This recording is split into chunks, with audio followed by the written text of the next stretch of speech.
Poslušajmo zdaj Božje besede, ki so določene kot oltarsko berilo in so zapisane v pismu Rimljanom v 11. poglavju od 32. do 36. vrstice sledeče.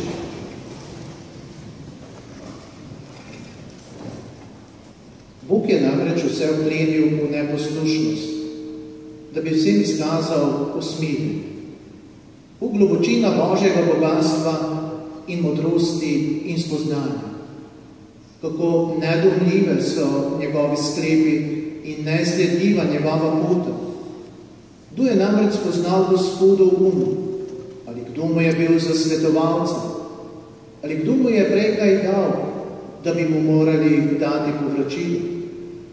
Kajti z njega, po njem in za nje vse, njemu slava na veki. Sedaj preizpovemo našo vero v trojedinega Boga, zato skupaj molimo apostolsko veroizpoved.